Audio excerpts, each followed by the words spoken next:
26 வருட நம்பிக்கை, லட்சக்கணக்கான சந்தோஷ திருமணங்கள். கல்யாணம்னாலே தமிழ் மேட்ரிமோனி தான். சார், கேப் ஆட்டோ பைக்குன்னா ரெட் டாக்ஸி மட்டும்தான். கருப்புசாமி அப்படிங்கிற அந்த தெய்வம் அப்படிங்கிறது ஏன் எப்பவுமே உக்கிரமாவே இருக்கு? இந்த ஒரு ஆக்ரோஷமான தெய்வமாக நம்ம பார்த்தோம்னா அது ஆக்ரோஷமான தெய்வம் தான். அவர்கள் மிகவும் சாந்தமானவர்கள், மிரட்டலாக இருக்கும். அந்த வகையில் போகும்போது ஐயா அப்படின்ட்டு தான் போகணும். ஆனால் கருப்புசாமி அப்படி கிடையாது. வாடா கருப்பு. இந்த மிளகாய் வழிபாடு அப்படின்ற அந்த வழிபாட்டு முறைக்கு பின்னால் இருக்கிற தாற்பயம் அப்படிங்கிறது என்ன? என்னை ஒருத்தர் ரொம்ப கொடுமைப்படுத்திட்டே இருக்கான். இதை நான் உங்கள்கிட்ட பல முறை சொல்கிறேன். அதுலேருந்து எனக்கு ஒரு தீர்வே கிடைக்கல. என்னை பிடுங்கிட்டான். எனக்கு ஆள் சாப்பாடு கிடையாது. இதுக்கு ஒரு நீதி கொடுன்னு சொல்லி அங்கே மிளகாயை அரைத்து பூசினால் இது மிக கொடூரமான ஒரு தீர்ப்பு அந்த இடத்துல கிடைக்கும். அது தண்டனையாகவும் இருக்கலாம். நம்ம குழந்தையால கூட்டிகிட்டு போயிட்டு இந்த எக்ஸாமில் பாஸ் பண்ணணும் அப்படின்னு சொல்லி முனீஸ்வரர்கிட்டையோ கருப்பசாமிகிட்டையோ நம்ம போய் பிரார்த்தனை பண்ணிட்டு அங்கே விபூதியை பூசும் பொழுது அவர் ஒன்றும் ஆக்ரோஷமாக இல்லையே. உடம்பு சரியில்லாமல் போகிறோம். இந்த அமாவாசை போன்ற நாட்களில் அங்கே போயிட்டு பிரார்த்தனை பண்ணிட்டு அவங்க கொடுக்கக்கூடிய அந்த பிரசாதத்தை எடுத்து இவங்க உபயோகப்படுத்தும் பொழுது இந்த முருகரை வணங்குவதற்கு தேவையான சாஸ்திரங்கள், சம்பிரதாயங்கள், மூலமந்திரம், இப்படி நிறைய விஷயங்களை நான் செய்யணும், ஹோமம்லாம் பண்ணணும். ஆனால் கருப்பசாமி, மதுரை வீரன், மாடசாமி, முனியசாமி வணங்கும் பொழுது வாடான்னு கூப்பிட்டா வர்றாங்கல்ல, சாஸ்திரங்களுக்கும் சம்பிரதாயங்களுக்கும் அப்பாற்பட்டு. எந்த இடத்தில் பாரம்பரியமான கருப்புசாமி கோவில் இருக்குதோ அந்த கோவிலில் இருந்து அந்த கருப்புசாமியினுடைய பாதத்திலோ அல்லது குதிரையினுடைய பாதத்திலோ ஒரு எலுமிச்சை பழத்தை வச்சு. ஐபிசி பக்தி நேயர்களுக்கு இனிமையான நேரத்து வணக்கங்கள். இன்று நம்மோடு சித்தர்தாசன் ஐயா அவர்கள் இணைஞ்சிருக்கார். அவர்கிட்ட நிறைய விஷயங்களை கேட்டு தெரிஞ்சுக்கலாம்.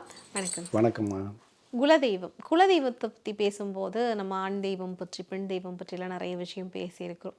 குறிப்பாக இப்போ அண்மையில் ஒரு திரைப்படம் கூட வந்தது. அதுக்கு பிறகு நிறைய பேர் திரும்பி பார்க்கிற ஒரு நாட்டார் தெய்வம் அப்படின்னு சொன்னால் அது கருப்புசாமி அப்படிங்கிற அந்த தெய்வம் அப்படிங்கிறது ஏன் எப்பவுமே உக்கிரமாவே இருக்கு?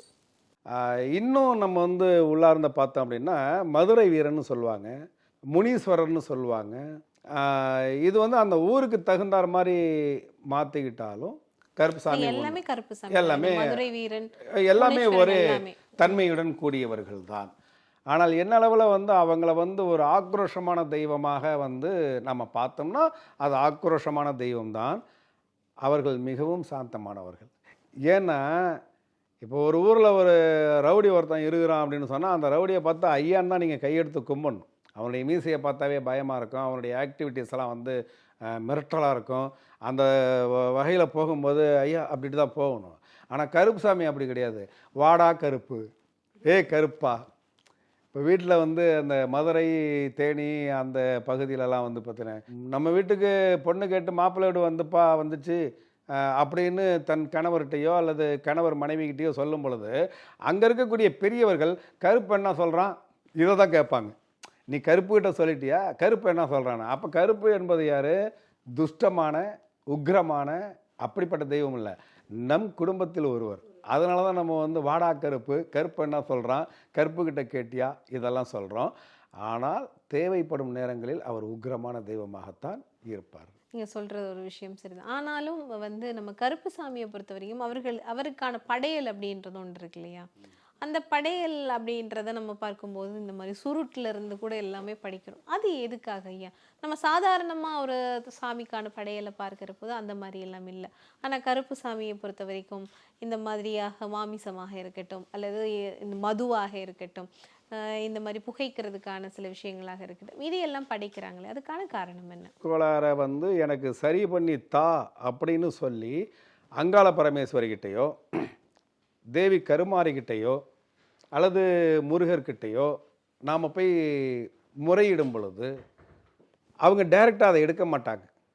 அப்போ இந்த தெய்வத்திற்கு என்னென்ன விதமான பொருட்கள் பிடிக்காது. மிகவும் அசுத்தம் நிறைந்த, நாத்தம் நிறைந்த, அருவருக்கத்தக்க அந்த பொருட்கள் தெய்வத்துக்கு பிடிக்குமா? அப்படிப்பட்ட பொருட்கள் இருக்கிற இடத்துல தெய்வங்கள் இருக்க மாட்டாங்க. சரிங்களா? அப்போ நான் ஒரு தெய்வத்தை குலதெய்வமாக ஏற்றுக்கிட்டேன். அதை விட்டால் எனக்கு வேற நாதி இல்லை, எனக்கு திக்கற்றவர்களுக்கு தெய்வமே துணை, எனக்கு யாருமே கிடையாது, என் குலதெய்வம் நீ தான் காப்பாற்றணும், நான் நல்லா இருக்கக்கூடாதுன்னு சொல்லி ஒருத்தன் வந்து அப்போ அந்த இஷ்டம் அப்படிங்கும்போது அதை எடுக்கிறதுக்கு என்ன பண்ணணும் அப்படின்னு சொல்லிட்டு இந்த அங்காளம்மன்ட்டையோ அல்லது வேறு விதமான தெய்வங்கள்ட்டையோ நாம் போய் முறையிடும் பொழுது அங்கே அசுத்தமான அருவருக்கத்தக்க வேண்டாத பொருட்கள் இருக்கிற இடத்துக்கு இந்த தெய்வம் எப்படி போகும்? அதுபோல தான் தெய்வங்கள் எப்படி இருந்தாலும் அவர்களுடைய சக்தி என்பது நம்ம வந்து அளவிட முடியாதது, என்ன வேணாலும் செய்வாங்க. ஆனால் இந்த நாத்தத்தை பார்த்தவுடன் அந்த தெய்வங்கள் அங்கிருந்து விலகிரும். இப்போ அதை வந்து சரி பண்ணணும் அப்படின்னு சொன்னால், ஒரு உதாரணத்துக்காக சொல்கிறேன், இதுக்காக யாரும் தயவுசெய்து கமெண்ட் போட்டுற வேணாம். சாக்கடை அடைச்சிருச்சு, செப்டிக் டேங்க் சாக்கடை அடைச்சிருச்சு, அது வந்து ரொம்ப நாத்தம் அதிகமாக இருக்குது, அதை உடனே வந்து சரி பண்ணணும் அப்படின்னு சொன்னால் அதை சரி பண்ணுறதுக்காக வந்து அந்த மிஷினோ மற்ற இதுவோ இல்லை, ஆட்கள் தான் அதை வந்து ஒரு மண்வெட்டி எடுத்து சரி பண்ணணுங்கும்போது அந்த நாத்தத்திலேருந்து நாம் தப்பித்து கொள்வதற்காக கொஞ்சம் குடிச்சிட்டு போய் பண்ணக்கூடியவர்கள் நான் சந்திச்சிருக்கேன், பார்த்துருக்கேன். அதுக்கப்புறம் அதை போய் சரி பண்ணி மொத்தத்தில் சுத்தம் பண்ணி அந்த அடைப்பை சரி செய்து விடுவார்கள். இதை பார்த்துருக்கேன், நீங்களும் பார்த்துருக்கலாம். அதுபோல் ஒரு அளவுக்கு அரிய சக்தி உள்ள ஒரு தெய்வம் நம்மை காக்கும்னு நாம் நினைக்கிறோம். அவர்களுக்கு பிடிக்காத அருவருக்கத்தக்க பொருள் என்கக்கூடிய அந்த சுடுகாட்டு சாம்பல் அது இது போன்ற பொருட்களால் செய்து விட்டார்கள். இதை எடுக்கிறதுக்கு அவங்களால முடியாதுங்கும்போது அவர்களுடைய பரிவார தேவதைகள் அல்லது அவர்களுடைய காவல் தெய்வங்கள் அல்லது அவர்களுடைய போர்படை தளபதிகள் இப்படின்னு இருக்கக்கூடிய கருப்பசாமி, மாடசாமி, முனியசாமி இவர்களெல்லாம் என்ன பண்ணுவாங்க? வேறு வழியே இல்லை, அம்மா உத்தரவு போட்டாங்க, இவனை காப்பாற்றுறதுக்கு இந்த பொருளை போய் நம்ம கிளியர் பண்ணி எடுக்கணும், சாப்பிட்டு விட்டு அந்த சுருட்டை எடுத்து வச்சுட்டு இந்த கெட்ட பொருளையும் கெட்ட சக்திகளையும் அந்த இடத்துலேருந்து அப்புறப்படுத்துவார்கள். இப்போ உங்களுக்கு புரியும்னு நினைக்கிறேன். புரியுது. நிச்சயம் ஒரு பெரிய விளக்கமாக இருந்துச்சு. நிச்சயமாக இந்த கருப்புசாமி வழிபாடு இருக்குங்க இல்லையா, உண்மையாகவே கருப்புசாமி அப்படிங்கிறப்போ வந்து அந்த திரைப்படத்திலே பார்த்தா வந்து கோர்ட்டுக்கு முன்னால் இருக்கிற ஒரு கருப்புசாமி மாதிரி தான் காமிச்சிருப்பாங்க. இந்த கருப்புசாமிக்கு மிளகாயை அரைக்கிற வழிபாடு அப்படிங்கிறது இது உண்மையாகவே இவர்கள் ஒரு தெய்வம். நம்ம எப்படித்தான் இருந்தாலும் அந்த மாதிரி அது ஒரு கடினமான ஒரு வழிபாட்டு முறையிலே ஒரு தெய்வத்துக்கு போய் மிளகாய் பூசுறது அப்படின்றது உண்மையாக நான் சில மிளகாய் அபிஷேகம் செய்கிற சில காணொளிகள் எல்லாத்தையும் கூட நான் பார்த்துருக்கேன். முருகனுக்கு மிளகாய் அபிஷேகம் இவர்களை செய்து கொள்கிற மாதிரி. இந்த மிளகாய் வழிபாடு அப்படின்ற அந்த வழிபாட்டு முறைக்கு பின்னால் இருக்கிற தாற்பயம் அப்படிங்கிறது என்ன? இப்போது நீங்கள் தான் வந்து என்னுடைய அம்மா அல்லது அப்பா எப்படி வச்சுப்போம், என்னை ஒருத்தர் ரொம்ப கொடுமைப்படுத்திட்டே இருக்கான், இதை நான் உங்கள்கிட்ட பல முறை சொல்கிறேன், அதுலேருந்து எனக்கு ஒரு தீர்வே கிடைக்கல.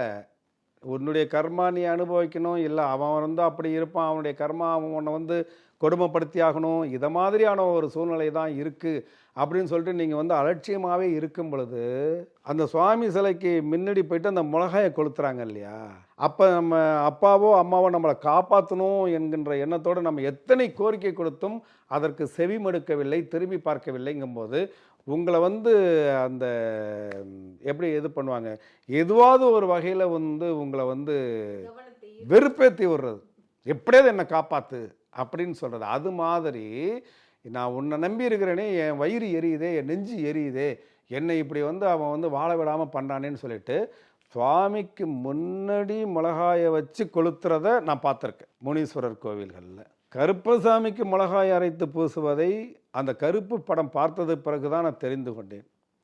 அந்த படத்தில் ஒர்க் பண்ண ஒரு சிலர்கிட்ட நான் வந்து கேட்டேன், இல்லைங்க இது வந்து கதை அமைப்பு தானே தவிர அப்படி ஒரு வழக்கம் இருந்ததா எனக்கு தெரியல அப்படின்னு அந்த படத்தில் ஒர்க் பண்ண ஒரு சில டெக்னீஷியன்ஸ் சொல்லிட்டாங்க. ஆனால் பொள்ளாச்சி பக்கத்தில் இருக்கக்கூடிய மாசாணி அம்மன் கோவிலில் நீதி தேவதைன்னு சொல்லிட்டு ஒன்று இருக்கும். நான் ஒரு நாள் என்னுடைய தம்பியால் நான் வந்து ஏமாற்றப்பட்டு விட்டேன், அவன் என்னுடைய சொத்தை பிடுங்கிக்கிட்டான் அப்படின்றது வந்து என்னை வந்து நிர்கதியாக விட்டுட்டான் அப்படின்ற மாதிரி நான் மன ரீதியாக பாதிக்கப்பட்டேன். நம்ம தம்பி தானே பரவாயில்லைன்னு நான் நினைக்கிற வரைக்கும் தான் ஓகே, ஆனால் எனக்கு சேர வேண்டிய என்னுடைய நியாயமான சொத்தை அவன் பிடுங்கிட்டு அவன் வந்து வீம்பு பண்ணுறானே அதை உணர மாட்டேங்கிறானே, அந்த மனநிலைக்கு நான் வந்து அவனுக்கு தண்டனை கொடுக்கணும்னு நான் முடிவு பண்ணிட்டேன்னா, அங்கே இருக்கக்கூடிய நீதி தேவதைகிட்ட என் பக்கம் நீதி இருக்குது, சொத்து என்னுடையது, என்னை பிடுங்கிட்டான், எனக்கு ஆள் சப்போர்ட் கிடையாது, இதுக்கு ஒரு நீதி கொடுன்னு சொல்லி அங்கே மிளகாயை அரைத்து பூசினால் இது மிக கொடூரமான ஒரு தீர்ப்பு அந்த இடத்துல கிடைக்கும். அது தண்டனையாகவும் இருக்கலாம், நமக்கு கிடைக்கக்கூடிய நியாயமாகவும் இருக்கலாம். என்னை ஏமாத்திட்டவன் அதுக்குண்டான நான் வயிறு எறிஞ்சல, அதுக்கு தகுந்த மாதிரி இப்போ பண்ணணும்னு சொல்லி அந்த பொள்ளாச்சி பக்கத்தில் கூடிய மாசாணியம்மன் கோயிலில் இருக்கக்கூடிய நீதி தேவதைக்கு மிளகாயை அரைச்சி பூசுவாங்க. ஆனால் முனீஸ்வரருக்கோ அல்லது வந்து கருப்புசாமிக்கோ அவங்களுடைய உருவத்திற்கு எதிர்க்க மிளகாயை வச்சு கொளுத்தி நான் பார்த்துருக்கேன். அவங்களுக்கு மேலே அரைச்சி பூசினதை என்னளவில் வந்து அது இல்லை அப்படின்றதான் என்னுடைய கருத்து. எனக்கு என்ன ஒரு கேள்வி இருக்கு, இந்த முனீஸ்வரரையோ கருப்பு சாமியையோ மாட சாமியையோ சாத்வீகமான முறையில் வழிபட முடியாதுங்களா ஐயா? தாராளமாக பண்ணலாமேம்மா. ஆனால் அப்படி நம்ம வழிபாட்டு முறையை பார்த்ததே இல்லையே. முனீஸ்வராக இருக்கட்டும், கருப்பு சாமியாக இருக்கட்டும், அங்காளம்மனாக இருக்கட்டும், இவங்க மதுரை வீரனாக இருக்கட்டும், இவங்க யாருமே வந்து பார்த்தீங்க அப்படின்னு சொன்னாக்கா, நீங்கள் உங்களுடைய குலதெய்வமாக அதை நீங்கள் ஏற்றுக்கொண்டால் உங்களுடைய முன்னோர்கள் வழியில் அவர்கள் வாழ்ந்து உன் குலத்தை நான் வாழ வைப்பேன் அப்படின்னு சத்தியம் பண்ணி கொடுத்தவங்க தான். அப்போ அவங்க நம்மளுடைய குலத்தை வாழ வைப்பதாக சத்தியம் செய்து கொடுத்ததற்கு பிறகு அவர்கள் வந்து தெய்வமாக போற்றப்படுகிறார்கள். நம்ம குழந்தைய கூட்டிகிட்டு போயிட்டு இந்த எக்ஸாமில் வந்து பாஸ் பண்ணணும் அப்படின்னு சொல்லி முனீஸ்வரர்கிட்டையோ கருப்பசாமிகிட்டையோ நம்ம போய் பிரார்த்தனை பண்ணிட்டு அங்கே விபூதியை பூசும் பொழுது அவர் ஒன்றும் ஆக்ரோஷமாக இல்லையே, உடம்பு சரியில்லாமல் போகிறோம், ஆக்ரோஷமாக இல்லை. இப்போ எனக்கு தெரிஞ்சு ஒரு சில கருப்பசாமி கோவிலில் பார்த்தீங்க அப்படின்னு சொன்னால் கால்லாம் முடியாமல் இருக்கும், நடக்க முடியாமல் போவாங்க. இந்த அமாவாசை போன்ற நாட்களில் அங்கே போயிட்டு பிரார்த்தனை பண்ணிவிட்டு அவங்க கொடுக்கக்கூடிய அந்த பிரசாதத்தை எடுத்து இவங்க உபயோகப்படுத்தும் பொழுது அவர்களுக்கு வந்து உடனடியாக வந்து ஒரு நல்ல பலன் அப்படிங்கிறது வந்து கிடைக்குது. நிறைய பேரை வந்து பார்த்துருக்கோம். அப்போ அவர் வந்து சாந்தமான தெய்வம்தான். ஆனால் நம்ம வீட்டிலே வந்து இப்போ அண்ணன் தம்பி 4 பேர் இருக்கோம். அதில் ஒருத்தன் மட்டும் வந்து பார்த்தீங்க அப்படின்னு சொன்னாக்கா ரொம்ப காமெடியாக இருப்பான், காமெடி பீஸாக இருப்பான், வீட்டில் கோமாளிதனம் எல்லாமே பண்ணிகிட்டு இருப்பான். அவனை மட்டும்தான் அந்த வீட்டில் வந்து அவன் இருக்கிற இடத்துல வந்து ஒரு சிரிப்பும் சந்தோஷமும் இருக்குது அப்படின்ற மாதிரி வந்து அவன் வீட்டுக்கே செல்லப்பிள்ளைன்ற மாதிரி இருக்கும். ஆனால் அவன் வெறும் காமெடி பீஸாகவும் அங்கே இருக்கிறவங்களுக்கு சிரிப்பையும் சந்தோஷத்தையும் கொடுக்கக்கூடிய ஒரு மனிதனாக மட்டும் அந்த வீட்டில் இருக்கிறவங்களுக்கு தெரிவான். ஆனால் அந்த வீட்டுக்கும் இன்னொரு வீட்டுக்கும் ஒரு சண்டைன்னு ஒன்று வந்துருச்சு அப்படின்னா மீதி இருக்கிறவங்கள தவிர இவன் தான் வரிஞ்சு கட்டி ஒரு அருவாளை தூக்கிட்டு போவான். யாருக்கிட்ட வந்து என்ன நீ பண்ணிகிட்டு இருக்கனா தொர்றா பார்ப்போம் அப்படிமா. அது வந்து கருப்புசாமியினுடைய குணம்தான். அப்போ நாம் வந்து ஒரு அப்பாவாகவோ அல்லது ஒரு வழிகாட்டியாகவோ நினைக்கும் போது அது வந்து தாய் ஸ்தானத்தில் இருந்து தாயும் மாணவராக இருந்து நம்ம வந்து வழி நடத்துகிறார். அது நம்ம சிரிச்சுட்டு சந்தோஷமாக நார்மலாக குடும்பத்தோடு கோயிலில் போய் கருப்பா என்ன நல்ல வை, நான் வீடு கட்ட போகிறேன், ஏற்பாடு பண்ணு, என் குழந்தைக்கு வந்து ஒரு டாக்டர் சீட்டு கிடைக்கணும், அதை காம்படிஷன் இல்லாமல் நீ பண்ணு, என் குழந்தை வந்து ஆரோக்கியமாக இருக்கணும், அதுக்கு ஏற்பாடு பண்ணு, இந்த பிள்ளைக்கு கல்யாணம் ஆகி இன்னும் குழந்தையே பிறக்கலை, அதுக்கு ஏற்பாடு பண்ணி நீ கும்பிட்ற வரைக்கும் தான் அவர் உங்களுக்கு சாந்தமான இருப்பார். நான் என்னை வயிறறிய விட்டுட்டானே, நான் நிம்மதியாக வாழ முடியலையே கருப்பா, நான் உன்னை கும்பிட்றேன், நான் இப்படி நாசமாகணும்னு நீ எதிர்பார்க்குறியான்னு சொல்லி அந்த சுருட்டை எடுத்து பற்ற வைக்கும் பொழுது எப்பயுமே நமக்கு மனசுக்கு பிடிச்சவங்க அழுதான் நமக்கு தாங்காதில்ல. நம்ம குழந்தையே நம்ம அடிப்போம், அது 2 மணி நேரம் அழுதாலும் அழுவ, அப்போ தான் நீ திருந்துவ இப்படி சொல்லிடுவோம். இன்னொருத்தன் 3வது மனசால் அடித்து அந்த குழந்தை அழுதுச்சுன்னா என்ன பண்ணுவோம்? வரைஞ்சி கட்டிட்டு அவனை மண்டையை பிடிச்சிட மாட்டோம்ல, எப்படா அடிச்ச பிள்ளை அப்படின்ட்டு. அந்த குணம்தான் கருப்புசாமிக்கு இருக்குதே தவிர கருப்புசாமி என்பது ஒரு கொடூரமான தெய்வம் அல்ல. நமக்கு ஒருத்தன் வந்து வயிறு எரிய விட்டுட்டான்னு சொன்னால் அதுக்கு நீதி கொடுக்கறதுக்கு எந்த எல்லைக்கும் இறங்கி போகக்கூடிய பவர், அந்த சக்தி கருப்புசாமிக்கு இருக்கு. இப்போ வந்து நம்ம குலதெய்வம் அப்படின்றோம், கருப்புசாமி வந்து சில பேரோட குலதெய்வமா இருக்காங்க அப்படின்னு சொல்றோம். அப்படி குலதெய்வமா இருக்கிறவங்க தான் கருப்புசாமியை வணங்கணுமா? ஏன்னா நிறைய பேருக்கு வந்து கருப்புசாமியை வணங்கணும் அப்படின்ற ஒரு ஆர்வம் ஏதோ ஒரு வகையில ஏற்படும். அப்படி வந்து வணங்கலாமா? அப்படி வணங்குறது எப்படி அந்த கருப்புசாமியை வணங்க ஆரம்பிக்கணும்? இப்போ நம்ம ஏரியாவில் ஒரு மிக முக்கியமான ஒரு பெரிய மனிதர் இருக்கிறாரு. அந்த பெரிய மனிதருடைய நல்ல குணநலன்களுக்காக அந்த ஏரியாவில் எல்லாமே வந்து அவர் சொன்னால் நடக்கும். இப்போ நாட்டாம படத்தில் அவர் விஜயகுமார் மாதிரின்னு வச்சுக்கோங்களேன். அப்படி இருக்கும் பொழுது அவருக்குன்னு ஒரு வீடு இருக்குல்ல, அப்போ அந்த வீட்டில் உள்ளவங்களுக்கு தான் அவர் வந்து ஐயா ஐயான்னு கூப்பிடுவாங்கன்னா நாம் அந்த பகுதியில் இருக்கோம் அல்லது அவரை பற்றி தெரிஞ்சுக்கிட்டோம்னா நம்ம இங்கேருந்து போயிட்டு ஐயா வணக்கம் அப்படின்னா அவர் என்ன பண்ணுவார், நீ எப்படிப்பா எனக்கு வணக்கம் அப்படிலாம் கேட்க மாட்டார் இல்லையா. வணக்கம் தம்பி, நல்லா இருக்கியா, நீ நல்லா இருப்ப, இப்படி வந்து நம்மளை வழி நடத்துவார், அல்ல ஆசீர்வாதம் பண்ணுவார் இல்லையா? அதை மாதிரி குலதெய்வமாக ஏற்றுக்கொண்டவர்கள் மட்டும்தான் அப்படின்றது கிடையாது. யார் வேண்டுமானாலும் கருப்பசாமியை வணங்கலாம், எப்படி வேண்டுமானாலும் கருப்பசாமியை வணங்கலாம். இன்னொன்று, இப்போ நான் வந்து ஒரு முருகரை வந்து நான் வழிபட்டு, நான் வந்து முருகரை வந்து உபாசனை செய்து, நான் வந்து ஆன்மீகத்தில் பெரிய அளவில் வரணும் அப்படின்னா, இந்த முருகரை வணங்குவதற்கு தேவையான சாஸ்திரங்கள், சம்பிரதாயங்கள், மூலமந்திரம், பிரயோக மந்திரம், இப்படி வந்து நிறைய விஷயங்களை நான் வந்து செய்யணும், ஹோமமெல்லாம் பண்ணணும். இதே மாதிரி தான் மற்ற தெய்வங்களுக்கும். ஆனால் கருப்பசாமி, மதுரை வீரன், மாடசாமி, முனியசாமி வணங்கும் பொழுது வாடான்னு கூப்பிட்டா வர்றாங்கல்ல, சாஸ்திரங்களுக்கும் சம்பிரதாயங்களுக்கும் அப்பாற்பட்டு நீ தூய்மையான மனதோடு, உண்மையான பக்தியோடு, பூரண சரணாகதி, இவ்வளோதான். இது இருந்து நீ கருப்பான்னு கூப்பிட்டா கருப்பானாக வருவார், மதுரை வீரான்னு கூப்பிட்டா மதுரை வீரனாக வருவார். இந்த மதுரையிலலாம் வந்து மாமா மாமான்னு கூப்பிடுவாங்க. யாரை? பாண்டி முனீஸ்வரரை. இப்போ ஒரு இன்டர்வியூ நான் போகிறேன், இந்த வேலை கிடைக்கணும் அப்படின்னாவே ஏய் மாமன்ட்டு ஒரு வார்த்தை சொல்லிட்டு போடாதான் சொல்லுவாங்க. அந்த மாமா யாரான்னு பார்த்தா பாண்டி முனீஸ்வரர். அதை மாதிரி எளிமையாகவே நம்ம வந்து வணங்கி கொள்ளலாம். எல்லாருமே கருப்பசாமி அந்த அவருடைய உருவச் சிலைகள் அதெல்லாம் வீட்டில் வைக்கலாமா? ஏன்னா சிலதெல்லாம் வைக்கக்கூடாதுன்னு சொல்லுவாங்க. இப்போ வணங்க போகிறோம், நம்ம வந்து வழிபாடு செய்ய போகிறோம் அப்படின்னா அந்த உருவ சிலையை வீட்டில் வைக்கலாமா? இதை வந்து 2 வகையாக சொல்கிறேன். முதல்ல வந்து கருப்பசாமிக்கு உருவமே கிடையாது. அப்போ அந்த வேலு, கம்பு, அரிவாள் இந்த மாதிரி பெரிய ஒரு கோபமான முகத்தோடு இருக்கிறது யாரு? அது கருப்பசாமியை பொறுத்த வரைக்கும் அந்த கருப்பு படத்தில் குதிரை வந்து தீ பிழம்பு மாதிரி ஒரு வடிவமைப்பில் வரும்ல, அது ஆஜானு பாகுவான உயரமாக இருக்கும், பெரிய உயரமாக இருக்கும், சரியான உருவத்தோடு இல்லாமல் ஒரு தீ பிழம்பு போல வரும் இல்லையா?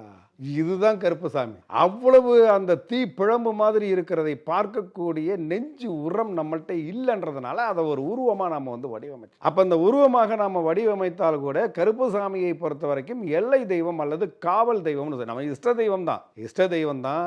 எழுந்தா கருப்பான எழுந்திருக்கிறோம், உட்கார்ந்தா கருப்பான உட்கார்றோம், படுக்கும்போது கருப்பான்னு சொல்லி படுக்கிறோம், சாப்பிடும் பொழுது கருப்பான்னு சொல்லி சாப்பிட்றோம். இது இஷ்ட தெய்வம். ஆனால் அதை நாம் வந்து எப்படி நம்ம இது பண்ணோன்னா, என் குடும்பத்தை காப்பாற்று, குடும்பத்தின் காவல் தெய்வம், நான் இருக்கிற இந்த ஏரியாவை காப்பாற்று, இந்த ஏரியாவுடைய எல்லை தெய்வம், எல்லாருக்கும் காவலாக கருப்பா, அவனை கும்புறவங்க எல்லாரையும் நீ வந்து பாதுகாப்பு இரு அப்படின்னு காவல் தெய்வம். அப்போது நான் ஏற்கனவே சொன்னது போல் வேண்டாத பொருட்களால், வேண்டாத நபர்களால் ஒரு பக்தன் சித்திரவதைப்படும் பொழுது அந்த பக்தனை காப்பாற்றுவதற்காக ஒரு தகப்பனார் ஸ்தானத்தில் ஒரு அண்ணன் உடையான் படைக்கஞ்சன் சொன்ன அண்ணன் மாதிரி எந்த எல்லைக்கும் செல்லக்கூடிய ஆக்ரோஷமும் அவருக்கு இருக்குது. அப்படின்றதுனால அந்த கருப்பசாமியினுடைய உருவத்தை நாம் வீட்டில் கொண்டு போயிருந்து வச்சோம் அப்படின்னு சொன்னால் அதற்குன்னு ஒரு தனி ரூம் இருக்கணும், அந்த தனி ரூமில் வைக்கணும். ரெண்டாவது இன்னொன்று சொல்லியிருக்கேன், ஒரு உருவம்னு சொல்லிட்டு நம்ம ஃபோட்டோவாக வைக்கிறது வேறு, உருவமாக வைக்கும்போது 6 இன்ச்சுக்கு மேலே ஒரு சிலை இருந்துச்சுன்னா கண்டிப்பாக அதுக்கு நெய்வேத்தியம் என்பது இருக்க வேண்டும். கண்டிப்பாக அதுக்கு ஒரு நெய்வேத்தியம்னா பிரம்மாண்டமாக பண்ண வேண்டியதில்லை. ஒரு தண்ணீர் வைக்கலாம், பால் வைக்கலாம், ஜீனி வைக்கலாம், கல்கண்டு வைக்கலாம், பேரிச்சம்பழம், நம்மளால் என்ன முடியுமோ அதை வைக்கலாம். அது எதுவுமே இல்லை, ஒரு கிளாஸ் தண்ணி வைக்கலாம். அப்போ 6 இன்ச்சுக்கு மேலே இருக்கும்போது தினந்தோறும் அவங்களுக்கு வந்து ஒரு ஊதுபத்தியை காமிச்சு இது பண்ணணும். இன்னொன்று சாம்பிராணி வாசகன் அப்படின்னு சொல்லுவோம். இந்த சாம்பிராணியினுடைய அந்த புகை இருக்கும்போது அவருக்கு வந்து ஒரு குதூகலம் அப்படின்றது வந்து கிடைக்கும். அந்த இடத்துல அவர் வருவார். கருப்பசாமியை நினச்சி வீட்டில் வந்து இந்த உருவம் வச்சு வழிபடலாமான்னு கேட்டிங்க இல்லையா? அந்த உருவம் வச்சு வழிபடும் போது 6 இன்ச்சுக்கு மேலே இருந்தால் நெய்வேத்தியம் எல்லாமே வைக்கணும். ஆனாலும் நான் அப்படிலாம் வைக்க விருப்பப்படல. ஆனால் என் வீட்டுக்கு கருப்பசாமி வரணும்னு நீங்கள் முடிவு பண்ணிங்கன்னா எந்த இடத்தில் பாரம்பரியமான கருப்புசாமி கோவில் இருக்குதோ அந்த கோவிலிருந்து அந்த கருப்புசாமியினுடைய பாதத்திலோ அல்லது குதிரையினுடைய பாதத்திலோ ஒரு எலுமிச்சை பழத்தை வச்சு பிரார்த்தனை பண்ணிவிட்டு அந்த எலுமிச்சை பழமும் அந்த விபூதியும் எடுத்துகிட்டு வந்து வீட்டில் வச்சு அதை ஒரு சின்ன பாக்ஸ் மாதிரி வச்சு அந்த எலுமிச்சை பழத்துக்கு சந்தனம் குங்குமம் வச்சு அவர் தான் கருப்பசாமின்ற ஒரு மனநிலையோட ஊதுபத்தியை காமிச்சு சாம்பிராணி காமிச்சு நீங்கள் பிரார்த்தனை பண்ணிவிட்டு அந்த விபூதியை அள்ளி நம்ம வந்து பூசிக்கும் பொழுது நமக்கு வந்து அடிக்கடி அந்த கருப்பசாமி குதிரையை கணைக்கிற மாதிரி ஒரு சத்தம் கேட்கும், குதிரையினுடைய அந்த சலங்கை மணி ஓசை கேட்குற மாதிரி இதெல்லாம் உண்மை இல்லைங்க. அது எப்படி கேட்கும் நான் பார்க்கட்டுமா? நீ வீம்பு பண்ணுறதெல்லாம் வேற, இதை வச்சுட்டு நீங்கள் வீம்பு பண்ணுங்கன்னு சொல்லலை. மானசீகமாக முழுமையான பூரண சரணாகதியோடு நம்பிக்கையோடு அவங்கள பிரார்த்தனை பண்ணால் கண்டிப்பாக அவர் வருவதை உணரலாம். இப்போ இந்த கருப்பசாமிக்கு குதிரை அப்படின்ற அந்த வாகனம் எப்படி அவங்க ரெண்டு பேரும் அந்த காம்பினேஷன் அப்படிங்கிறது எப்படி வந்துச்சுங்கய்யா? குதிரை என்பது வந்து அதனுடைய அந்த வேகத்தை குறிக்கும். யானை வாகனமாக இருந்துச்சு அப்படின்னு சொன்னால், அது நிறைய இடங்களில் யானை வாகனமும் இருக்குது. யானை வாகனமாக இருக்கும் பொழுது அந்த இடத்துல அவங்கள வந்து மகாலட்சுமி அம்சமாக மட்டும்தான் நம்ம வந்து பார்க்குறோம். அவரை போய் கும்பிட்டா பணம் கிடைக்கும், அவ்வளோதான். நான் ஏதோ ஒரு இடத்துல பஸ்ஸில் போயிட்டுருக்கேன், அந்த பஸ்ஸு திடீர்னு வந்து விபத்துக்கு உண்டாகுது, அந்த இடத்துல வந்து நான் கூப்பிட்ட குரலுக்கு ஓடடி வரணும், அவ்வளோ ஃபாஸ்ட்டாக வரணும்னா அவருக்கு அந்த வாகனம் குதிரை தானே தேவைப்படும், யானை தேவைப்படாது இல்லையா? அதை மாதிரி பக்தர்களுடைய குரலை கேட்டவுடன் கேட்ட நிமிடத்திலேயே பக்தனுக்கு கண் முன்னே இடமும் புறமும் மேலும் கீழும் இருந்து நம்மை காப்பாற்றுவதற்கு அவர் அவ்வளோ ஸ்பீடாக வரணும்னா குதிரை தான் வேணும். நான் இப்போ கொஞ்ச நேரத்துக்கு முன்னாடி சொன்ன மாதிரி குதிரையும் சாதாரண குதிரை கிடையாது. அந்த கருப்பு படத்தில் வர தீ பிழம்பு இருக்குது இல்லையா, அது போன்ற மின்னல் வேகத்தில் செயல்படக்கூடிய குதிரை. கருப்பசாமி பற்றி நிறைய புரிதல் நிறைய பேருக்கு நிறைய மாதிரி இருந்திருக்கும். இந்த காணொலியை பார்க்கிறப்போ கருப்பசாமி தொடர்பு வந்து ஒரு புரிதல் ஏற்பட்டிருக்கும் அப்படின்னு சொல்லி நினைக்கிறேன். கருப்பசாமி நான் நினைச்சிருக்காரு இன்றைக்கு அவரை பற்றி பேசணும் அப்படின்னு சொல்லி. இந்த நேரத்துக்கும் நேர்காணலுக்கு உங்களுக்கும் நன்றிங்க. நன்றி. 26 வருட நம்பிக்கை, லட்சக்கணக்கான சந்தோஷ திருமணங்கள். கல்யாணம்னாலே தமிழ் மேட்ரிமோனி தான் சார் கேப் ஆட்டோ பைக்குன்னா ரெட் டாக்ஸி மட்டும்தான்.